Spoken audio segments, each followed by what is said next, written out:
Hello students, if you like my videos then please like, share and subscribe your own channel Dhaval Shah maths. आज हम देखने वाले हैं standard 12 का एक बहुत ही important topic that is application of derivative chapter number 6 की मिससेलेनियस एक्सरसाइज नंबर 6 के क्वेश्चन नंबर 7 से लेके आगे के क्वेश्चन। तो स्टूडेंट्स क्वेश्चन नंबर 7 उसके अंदर है find the interval in which the f मतलब कि function is given by f x equal to x cube plus 1/x³ increasing और डिक्रीजिंग हमें फाइंड करना है। तो इंक्रीजिंग और डिक्रीजिंग फंक्शन में हम क्या करते थे, सबसे पहले एफ डैश एक्स निकालते थे, उसके बाद हम देखते थे कि वो ग्रेटर देन ज़ीरो है या फिर लेस देन ज़ीरो है। उसके ऊपर से हमें पता चल जाएगा कि जहाँ पे वो ग्रेटर देन ज़ीरो है तो वो इंक्रीजिंग होगा और लेस देन ज़ीरो है वहाँ पे वो डिक्रीजिंग होगा। तो सबसे पहले हमने एफ एक्स के ऊपर से एफ डैश एक्स यहाँ पे निकाला है। एक्स क्यूब क्या क्या होगा बच्चों, एक्स क्यूब का होगा 3x²। 1/x³ का आपको कैसे निकालना है, x raise to -3 x raise to -3 -1 मतलब कि -4। तो इसकी जगह पे हम लिख सकते हैं -3/x⁴। तो हमने यहाँ पे वो लिख दिया है कि जो प्लस था वो माइनस हो गया -3/x⁴। अब हमने क्या किया, 3 को कॉमन ले लिया तो हमें मिला x² - 1/x⁴। अब हमें x की वैल्यू लानी है क्योंकि हमें इंटरवल बनाने रहते हैं। तो अब हम क्या करेंगे, ये जो एफ डैश एक्स है उसको ज़ीरो से कंपेयर करेंगे। उसको हम क्या करेंगे, ज़ीरो से कंपेयर करेंगे। ठीक है स्टूडेंट्स, तो f dash x equal to zero हमने किया। तो हमने यहाँ पे क्या किया, ये जो एफ डैश एक्स आपको मिला था उसको हमने ज़ीरो से कंपेयर किया। तो 3 × x² - 1/x⁴ equal to zero. 3 यहाँ पे जाके ज़ीरो हो गया तो x² - 1/x⁴ equal to zero. LCM लिया है x⁴ × x², तो 4 + 2 होता है। 4 × 2 करके x⁴ मत कर दीजिएगा बच्चों क्योंकि वो गलत हो जाएगा। तो x⁶ - 1 equal to zero. x⁴ यहाँ पे जाके ज़ीरो हो गया तो x⁶ - 1 इक्वल टू ज़ीरो। अब x⁶ का क्या होगा स्टूडेंट्स, x³ का स्क्वायर -1 रेज टू 6 भी कर सकते हैं हम यहाँ पे 1³ का स्क्वायर। तो सिंपल है, इसके फैक्टराइजेशन हो गए x³ - 1 x³ + 1। ठीक है, तो यही हमने यहाँ पे किया है, x³ - 1 x³ + 1 equal to zero. तो स्टूडेंट्स यहाँ पे अब क्या होगा, ये जो x³ - 1 और x³ + 1 ज़ीरो को हम कंपेयर करेंगे तो यहाँ पे ये जो -1 है और ये +1 है उसको हमें राइट हैंड साइड ले जाना पड़ेगा। तो जब हमने वो किया तो we will get x³ equal to 1 और x³ इक्वल टू -1। ठीक है, तो x³ इक्वल टू जो -1 है और 1 है उसको हमने कंपेयर किया तो हमें क्या मिला, हमें 3 इंटरवल मिले, -∞ से -1, -1 से 1 और 1 से लेके इनफाइनाइट। अब आपको यहाँ पे क्या करना है, मैं एक ट्रिक आपको यहाँ पे सिखा रहा हूँ। हालांकि आपको करना क्या होता है, -∞ से लेके -1 के बीच में कोई भी डिजिट हो वो आपको फंक्शन के अंदर रखनी है और आपको देखना है कि आपको जो आंसर मिल रहा है वो नेगेटिव है या पॉजिटिव है। मतलब कि -∞ से लेके -1 के बीच में -100 आता है तो वो वैल्यू आप फंक्शन के अंदर रख दो। जब आपने उसको सॉल्व किया अगर वो नेगेटिव आया तो नेगेटिव और पॉजिटिव मिला तो पॉजिटिव। बट यहाँ पे आप एक और ट्रिक भी यूज़ कर सकते हो जो मेजॉरिटी ऑफ क्वेश्चंस में आपको काम लग जाएगी। यहाँ पे आप देख सकते हो ये भी माइनस है और ये भी माइनस है तो माइनस माइनस प्लस हो गया। सिमिलरली -1 के 1 के बीच की बात करें तो माइनस प्लस माइनस हो जाएगा और लास्ट में 1 से इनफाइनाइट है तो प्लस प्लस प्लस हो जाएगा। तो ये जो साइन आपको यहाँ पे जो साइन मिली आपको वो आपके एफ डैश एक्स की है। अगर आपका एफ डैश एक्स पॉजिटिव है तो वो इंक्रीजिंग फंक्शन होगा, अभी आगे ही हमने देखा ही है, नेक्स्ट मतलब कि जो आगे के क्वेश्चन है उसके अंदर देखा है। नेगेटिव है तो वहाँ पे डिक्रीजिंग हो जाएगा। अगर ये इंक्रीजिंग और डिक्रीजिंग आपने नहीं पढ़ा है तो आप प्लेलिस्ट में जाके इसके पहले वाले वीडियो देख सकते हो। पॉजिटिव है तो इंक्रीजिंग हो गया, तो यहाँ पे दो जगह पे वो पॉजिटिव हो रहा है तो हमने क्या किया, इन दोनों इंटरवल के बीच में यूनियन लगा दिया तो वो इंक्रीजिंग हो गया। और नेगेटिव है वहाँ पे वो डिक्रीजिंग हो गया, तो आपको ये जो लिमिट चाहिए थी वो मिल गई। Students next is question number 8 that find the maximum area of an isosceles triangle inscribed in the ellipse। अब ये जो इलिप्स है वो स्टैंडर्ड 11th में आप पढ़ के आए हो, that is x² + a² + y² upon b² equal to 1। अभी ये वाला जो इलिप्स है यहाँ पे स्टूडेंट्स क्या होगा, ये जो होगा वो with respect to x axis आएगा। तो यहाँ पे हमने क्या किया, एक इलिप्स बना दिया। अभी इंस्क्राइब का मीनिंग क्या होता है कि इसके अंदर एक ट्राइंगल है, ठीक है, एक आइसोसेलेस ट्राइंगल है। आइसोसेलेस मतलब कि दो साइड जिसकी सेम हो, ठीक है। तो अब हम क्या करेंगे, यहाँ पे जो पॉइंट लिया वो एक्स एक्सिस के ऊपर है, तो हमने ये A0 ले लिया, ठीक है। अब यहाँ पे हम क्या करेंगे, ये जो पॉइंट है इस यहाँ, ये आपको पता है कि ये फर्स्ट क्वाड्रेंट के अंदर है, तो यहाँ पे एक्स और वाई दोनों प्लस होते हैं, तो हमने A cos theta B sin theta लिया। जबकि नीचे क्या होगा, यहाँ पे एक्स कोऑर्डिनेट प्लस होगा बट वाई कोऑर्डिनेट नेगेटिव होता है क्योंकि ये फोर्थ क्वाड्रेंट है, तो यहाँ पे ये B sin minus B sin theta आ गया। ये पॉइंट पे क्या होगा स्टूडेंट्स, ये होगा A cos थीटा कॉमा 0, क्योंकि एक्स एक्सिस के ऊपर ही है। तो बच्चों यहाँ पे क्या होता है, आपको एक डाउट आएगा कि सर ये कैसे आ गया। तो स्टूडेंट बहुत ही सिंपल है, जब आप इलिप्स पढ़ते थे तो ये उसका पैरामेट्रिक इक्वेशन है, ये पैरामेट्रिक फॉर्म है, ठीक है। ये कौन सा फॉर्म है, पैरामेट्रिक फॉर्म है। तो हमने यहाँ पे क्या किया, ये जो ट्राइंगल है ना उसके 3 पॉइंट्स हमने निकाल लिए, ये जो 4 पॉइंट्स है वो यहाँ पे हमने निकाल लिए, ठीक है। इसके ऊपर से अब हम सॉल्व करेंगे इसको कि वो कैसे मैक्सिमम है। तो ये जो पॉइंट है वो आपको यहाँ पे अभी मिल गए, जो अभी हमने डिस्कस किए। अब एरिया ऑफ ट्राइंगल की हम बात करें, ठीक है स्टूडेंट्स, ADE ट्राइंगल जो है उसके एरिया की बात करें तो half into base into height, मतलब कि DE और AF हो जाएगा। तो वो हमने लिख दिया half into DE into AF। अब D और E में क्या होगा, डिस्टेंस फार्मूला अगर हम यूज़ करते हैं, ये A cos थीटा है, तो जब डिस्टेंस फार्मूला हम यूज़ करते हैं तो क्या होता है, x2 माइनस x1 का square minus y2 minus y1 का स्क्वायर, तो ये दो तो कैंसिल हो गए। तो हमें मिला उसके ऊपर से 1/2 2b साइन थीटा। और AF की बात करें, AF मतलब अल्टीट्यूड, ये जो हाइट है उसकी बात हो रही है, तो we will get A minus A cos theta. ये जो डिस्टेंस फार्मूला है उसके ऊपर से ही हमने किया है, ओके स्टूडेंट्स। इसको आगे हम सॉल्व करें तो A और B को हमने कॉमन ले लिया, यहाँ पे 2 कैंसिल हो गया, तो अंदर मिला sine theta minus sine theta cos theta. तो ये आपको मिल गया आपका एरिया, ये जो ट्राइंगल है उसका एरिया हमें मिल गया, उसका फंक्शन हमें मिल गया। तो अब हम क्या करेंगे, ये जो A आपको मिला है उसके ऊपर से हम DA/D थीटा निकालेंगे, क्योंकि मैक्सिमा और मिनिमा में बच्चों क्या करना होता है, सबसे पहले फंक्शन, उसके ऊपर से उसका डिफरेंशिएशन को हम 0 से कंपेयर करेंगे और उसके बाद डबल डिफरेंशिएशन। तो सबसे पहले हम DA/D थीटा निकालेंगे। तो स्टूडेंट्स जो DA/D थीटा होता है वो होगा D/D थीटा ऑफ दिस, इसका डिफरेंशिएशन हम करेंगे तो हमें मिलेगा यहाँ पे AB sine theta minus sine theta cos theta, मतलब AB का इससे हम करेंगे। तो AB को हमने बाहर रखा है, साइन थीटा का हो गया कॉस थीटा, माइनस साइन को हमने बाहर ले लिया, sine theta dot cos theta में U डॉट V होगा, sine theta as it is, cos theta का minus sine theta plus cos theta और साइन थीटा का कॉस थीटा। तो आगे अब हम क्या करेंगे स्टूडेंट्स, ये जो ब्रैकेट है उसको ओपन करेंगे, मतलब इन दोनों को मल्टीप्लाई और इन दोनों को भी मल्टीप्लाई करेंगे। तो फाइनली हमें हमारा DA/D थीटा मिला AB into cos theta plus sine square theta minus cos square theta. ये आपको मिल गया आपका DA/D थीटा। सेकेंड स्टेप, इसको 0 से कंपेयर करो, तो DA/D theta equal to 0।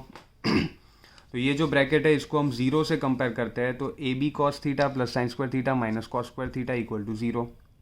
AB यहाँ पे जाके 0 हो गया, cos theta plus sine square theta minus cos square theta equal to 0। Sine square की जगह पे हमने लिख दिया 1 माइनस कॉस स्क्वायर थीटा, तो cos theta plus 1 minus cos square theta minus cos square theta equal to 0। Bracket को हमने open किया, cos theta plus 1 minus 2 cos square theta, क्योंकि minus cos square theta minus cos square theta वो हो गया minus 2 cos square theta equal to 0। इसको हमने rearrange किया और माइनस साइन कॉमन निकाला। सबसे पहले हमने क्या किया, माइनस साइन कॉमन निकाला, क्योंकि वो दूसरी साइड जाके 0 ही हो जाएगी।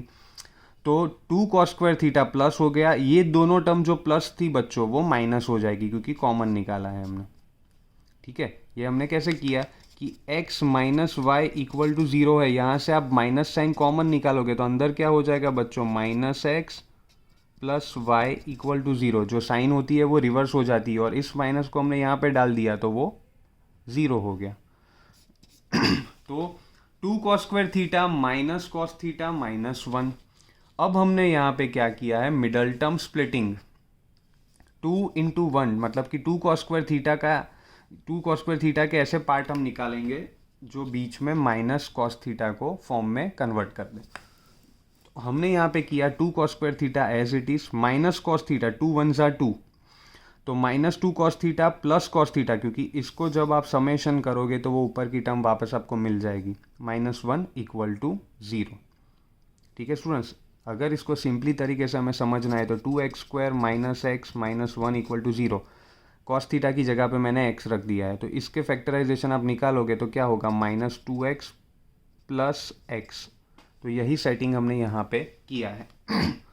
तो अब क्या करेंगे, इन दोनों टर्म में से हमने 2 cos थीटा कॉमन निकाला तो हमें मिला 2 cos theta minus 1 plus 1 cos theta minus 1 equal to 0। Factorisation किया 2 cos theta plus 1 equal to 0, cos theta minus 1 equal to 0। तो हमें थीटा की वैल्यू यहाँ पे मिली 2π/3, यहाँ पे थीटा इक्वल टू 0। अभी बच्चों वो पॉसिबल नहीं है, क्योंकि अगर थीटा इक्वल टू 0 हो गया तो ये जो आपका ट्राइंगल है वो फॉर्म ही नहीं हो पाएगा, इसके अंदर थीटा 0 पॉसिबल नहीं है। ठीक है, तो थीटा इक्वल टू 0 यहाँ पे हम नहीं ले सकते। स्टूडेंट्स, अब हम क्या करेंगे, ये जो थीटा इक्वल टू 2π/3 मिला है उसको हम f डबल डैश में रखेंगे और f ऑफ के अंदर रखेंगे। यहाँ से हमें मिलेगा कि वो लेस देन 0 है तो मैक्सिमम होगा, ग्रेटर देन 0 है तो वो मिनिमम होगा। ठीक है, तो सबसे पहले हम क्या निकालेंगे, सबसे पहले ये जो dA/d थीटा आपको मिला था उसके ऊपर से हम निकालेंगे d²A/d थीटा स्क्वायर, मतलब कि सेकेंड ऑर्डर डेरिवेटिव हम यहाँ से निकालेंगे। तो second order derivative d²A/d theta square d/d theta AB cos theta, मतलब जो आगे हमें फंक्शन मिला था वो हमने लिख दिया यहाँ पे। इसका डिफरेंशिएशन हम करेंगे तो AB as it is cos theta का minus sine theta, 2 sine square theta था, 2 कूद के पहले आगे आ गया, अंदर साइन थीटा का cos theta, cos square theta का 2 आगे आ गया cos थीटा का माइनस साइन थीटा। ये सिंपली यहाँ पे चेन रूल हमने अप्लाई किया है।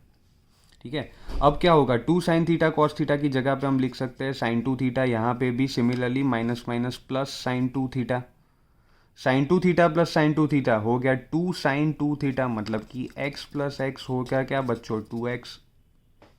तो यहाँ पे हमें ये हमारा मिल गया d²A/d theta square, second order derivative आपको मिल गया। ठीक है, अब हमने क्या बात की, अब हमने बात की थी कि इसकी जगह पे, थीटा की जगह पे हमें क्या रखना है, 2π/3। तो थीटा की जगह पे आप 2π/3 रख रहे हो तो you will get AB minus sine 2π/3 plus 2 sine 2π/3। तो इसका आंसर आपको नेगेटिव मिल रहा है, तो वो लेस देन 0, मतलब कि फंक्शन इज मैक्सिमम। ठीक है स्टूडेंट्स, अब f ऑफ 2π/3 की बात करें तो साइन 2π/3, जिसको हम कह सकते हैं पाई माइनस π/3। ठीक है, इसको सॉल्व किया तो हमें मिला √3/2, ये भी √3/2, cos 2π/3 1/2। ओके स्टूडेंट्स, इसको फाइनल हमने सॉल्व किया तो we will gate 3√3AB/4। Students, अब हम देखेंगे question number 9 of miscellaneous 6। A tank with rectangular base and rectangular side open at the top is to be constructed so that its depth is 2 meter and volume is 8 meter cube. If building of tank cost ₹70 per square meter for the base and ₹45 per square meter for sides, what is the cost of least expensive tank? Least मतलब कि minimum। तो यहाँ पे question में आपको given दिया गया है 8 मीटर क्यूब वॉल्यूम है और हाइट आपकी 2 मीटर दी गई है। सो यहाँ पे स्टूडेंट्स आपको एक टैंक दी गई है जो एक रेक्टेंगुलर है। ठीक है, एक टैंक आपको दी गई है और इसकी कॉस्टिंग आपको निकालनी है, जिसका बेस जो है वो रेक्टेंगुलर है आपको दिया गया है और साइड्स है वो भी सारी रेक्टेंगुलर है। ठीक है, तो इसके अगर वॉल्यूम की हम बात करें तो बच्चों क्या होगा, वो सिंपल है, वो LB/H हो जाता है, मतलब कि length into breadth into height. ठीक है, अब एरिया ऑफ बेस की बात करें तो इतना जो पोर्शन है वो वहाँ पे गिना जाएगा, तो वो होगा लेंथ, क्योंकि ये लेंथ है और ये ब्रेथ है, तो L/B, ये बेस का एरिया हो गया आपका। और एरिया ऑफ वॉल की बात करें बच्चों तो ये क्या होगा, यहाँ पे ये कंसीडर होगा क्योंकि ये इसकी वॉल है, तो यहाँ पे हाइट आती है और ब्रेथ आती है, ठीक है। और अगर इस साइड की वॉल की बात करें, मतलब दिस वन, तो यहाँ पे क्या होगा स्टूडेंट्स, यहाँ पे लेंथ आएगी और हाइट आएगी। तो इसमें क्या होगा बच्चों कि 2h into l plus B होगा। क्यों? क्योंकि ये जो दो वॉल है, फ्रंट साइड की दो वॉल है, वहाँ पे हाइट और लेंथ आती है, जबकि साइड की जो वॉल है, राइट हैंड साइड और ये वाली लेफ्ट हैंड साइड, तो उसमें क्या होगा, ब्रेथ और हाइट आती है। तो यहाँ पे एरिया ऑफ वॉल क्या होगा, 2HL प्लस बी। तो इसको अब हमने यूज़ किया है यहाँ पे। तो वॉल्यूम 8 मीटर क्यूब है, वॉल्यूम की फॉर्मूला है LBH इक्वल टू 8। H की जगह पे हमने 2 रख दिया, तो L into b equal to 4 हमें मिल गया। एरिया ऑफ बेस, जैसे कि हमारी बात हुई, L इंटू बी, और एरिया ऑफ वॉल होगा 2H into l plus B. तो अब अगर हम स्टूडेंट्स कॉस्ट की बात करें, तो आपको क्वेश्चन में दिया गया है इट इज़ 70 पर स्क्वायर मीटर आपको दिया है द बेस एरिया, मतलब कि 70 इंटू एरिया ऑफ बेस, क्योंकि हमें इक्वेशन बनाना है, प्लस 45 क्या बोला गया है आपको, एरिया ऑफ 4 साइड्स। तो ये आपका इक्वेशन इसके ऊपर से बनेगा। कैसे बनेगा, जो एरिया ऑफ बेस है वो हमें पता है कि L इंटू बी है, जबकि यहाँ पे हमने क्या फाइंड किया अभी, 2H into l plus B, तो वो हम यूज़ करेंगे अभी, ठीक है स्टूडेंट्स। तो ये हमने यहाँ पे यूज़ किया है 70 into area of base plus 45 into area of sides, 4 sides, values हमने रख दी। अभी L इंटू बी जो हमें यहाँ पे मिला है वो हमें मिला 4 मिला है, तो L इंटू बी की जगह पे हमने क्या रख दिया, यहाँ पे 4 रख दिया। 45 हाइट हमें क्वेश्चन में दी गई है 2, तो हमने 2 रख दिया। तो हमें फर्दर मिला C equal to cost equal to 280 plus 180 into l plus b. Okay, अभी L into b equal to 4 है, तो B की जगह पे हम क्या लिख सकते हैं, 4 upon l, b equal to 4 upon l, तो वो हमने यहाँ पे रख दिया। ये हमने क्यों किया, क्योंकि ये जो पूरा इक्वेशन है उसको हमने लेंथ के वेरिएबल में कन्वर्ट कर दिया, ठीक है। तो ये आपको कॉस्ट का आपका इक्वेशन मिल गया। तो अभी सिंपल है कि लीस्ट जो हमें फाइंड करना है, तो हम क्या करेंगे, सबसे पहले डिफरेंशिएशन करेंगे। तो DC बाई डी एल की बात करें, तो D by d l of ये पूरा इक्वेशन 280 का 0 हो गया, 180 एज इट इज़। L का क्या होगा बच्चों, 1, क्योंकि D बाई डी एल है, तो L का क्या होगा 1। 4 अपॉन एल का क्या होगा, -4 अपॉन एल स्क्वायर। कैसे कर सकते हो, तो 4 as it is, 1 upon l का क्या होगा, -1 अपॉन एल स्क्वायर, तो वो हो गया -4 अपॉन एल स्क्वायर। नेक्स्ट हम क्या करते हैं, ये जो DC बाई डी एल है उसको 0 से कंपेयर करेंगे। तो DC बाई डी एल मतलब ये जो पूरा हमें मिला है उसको हमने 0 से कंपेयर किया है। तो अब हमने क्या किया, इसको 0 से कंपेयर किया, तो हमें मिला 1 - 4 by l square equal to 0। 4 by l square इस साइड चला गया, तो 4 upon l square equal to 1। L square की वैल्यू 4 मिली, तो l equals to 2। Second order derivative हमने निकाला d square c by d l square, d by d l of, आगे हमें ये जो d c by d l मिला है वही हमने लिखा है यहाँ पे। तो 180 इंटू 1 - 4 बाय एल स्क्वायर। बच्चों बहुत ही सिंपल डिफ्रेंसीशन है ये, ठीक है। तो 180 हमने बाहर निकाल लिया, अंदर डिफ्रेंसीशन किया, हमें जो आंसर मिला वो 180 मिला फर्दर सॉल्व करने पे, विच इज़ ग्रेटर देन 0। ये क्या है, पॉजिटिव है, ये पॉजिटिव है, that means the cost is minimum. कब, जब लेंथ आपकी 2 है, ठीक है स्टूडेंट्स। तो अब आगे हम क्या करेंगे, हम कॉस्ट निकालेंगे। तो 280 plus 180 into l plus 4 upon L, ठीक है। तो ये कॉस्ट में हमने क्या किया, जो लेंथ है उसकी जगह पे हमने 2 रख दिया है, जो लेंथ है आपकी यहाँ पे उसकी जगह पे हमने 2 रख दिया है। कॉस्ट की जो आपकी इक्वेशन थी वो आपको यहाँ पे मिली थी 280 plus 180 L plus 4 by L, जो आपने एक इक्वेशन बनाया था कॉस्ट का। यहाँ पे लेंथ की जगह पे हमने 2 रख दिया, ठीक है। ये जो लेंथ आपको मिली थी ये 2 हमने वहाँ पे रख दिया, तो we will get 1000 rupees of cost. हमें जो कॉस्ट मिला है वो 1000 रुपीज़ यहाँ पे मिल गया। I hope you like my videos. If you like my videos, then please like, share and subscribe your own channel, Dhaval Shah Maths. Thank you.